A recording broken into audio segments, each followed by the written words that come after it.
want to get to Allie Reed now, who's in Fairfield along Jennings Beach, to give you kind of a bird's eye view of what it looks like there. Allie, looks like the wind's really blowing. Good afternoon, guys. As you can see and probably hear, the wind is really picking up. Wind gusts estimated at just over 40 miles per hour right now. And if you can look behind me over there, you can see the waves. They're 3 to 4 feet high. And I have to say, I was at this very location during Irene more than a year ago, and the wind gusts and the surging out here were nothing like it was back there. You can see the seas over here. Now, so far in Fairfield, as of right now, 173 UI customers are out of power. 125 people have sought shelter. They've been seeking shelter here at Roger Ludlow High School. There is still room available if you want to go to the shelter.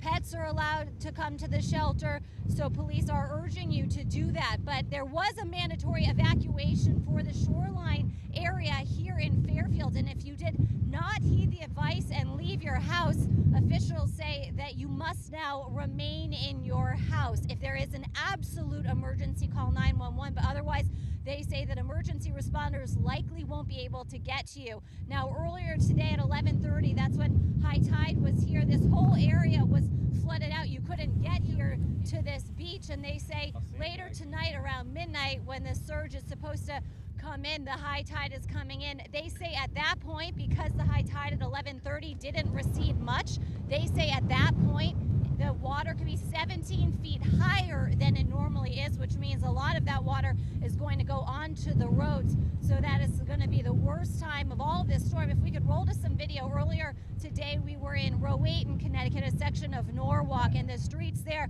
were flooding very fast around high tide at 11:30. They had the creek, they had the river, they had the sound all coming into the streets, and many residents didn't heed the warnings to leave their homes and had to be rescued by firefighters who had an inflatable dinghy, a little boat that they were going and picking up residents, some pets as well, and bringing them to safety. Now, Tina Detelj, my friend over here, has been in Norwalk talking to officials all day today, so I'm going to pass it over to you, Tina. Passing the mic. Thanks so much. I thought you were going to get blown away there. Listen, folks, we did go to the press conference the mayor had in Norwalk, and he had a couple of very important things to say. One, first and foremost, he says people in the flooded areas, we've heard this 1,000 times, he says they need to get out.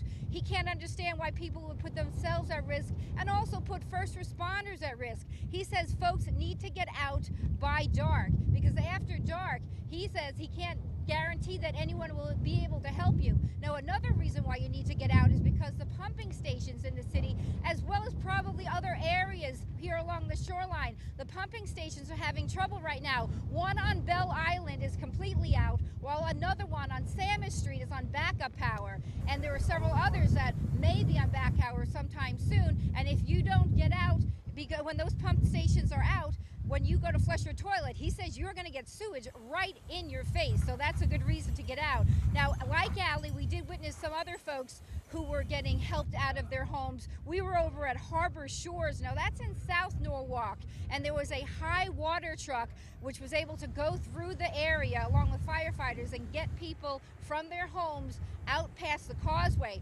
Earlier this morning, that causeway had completely flooded out. No one was able to drive in or out, and we're told with the way the wind and the water is coming in that most of the island, by the end of the day, could be covered in water, at least most of the parts towards the shoreline. Now, the biggest concern, like most folks, is at midnight when the wind, instead of going from like northeast towards the south, will be coming straight in from the east. Now, we talked to folks who just are expecting to see these high winds and high waves, I should say, just pounding out their homes. Now, there are about 3,300 people in the flood-prone area in Norwalk, and right now they don't know how many people are home, how many people aren't, so they're just trying to get that word out to get out of your homes. We do want to mention, I know Allie mentioned the shelter at the high school, and one thing people need to, or could know, is that they do accept pets. As long as you have a dog or cat and a pet carrier, you can bring your pets there. They also tell you if you're on medicine, you need to bring your medicines as well, because you'll never be able, you won't be able to get back in time to get them, so you'll need to have them with you. And if you do require medical help or a caregiver, bring your caregiver, because these places, these shelters are not set up for medical help, but they are set up to help people. So bring, if you can, bring your medicines, and also you can bring your pets. As you see here, we were in Norwalk, but as you see here, we're in Fairfield, and you just see the water coming in and pounding the shoreline here. So as you can expect, this is a scenario that's been repeated all along out here in Fairfield County. We're live in Fairfield. Tina Detelj, News 8.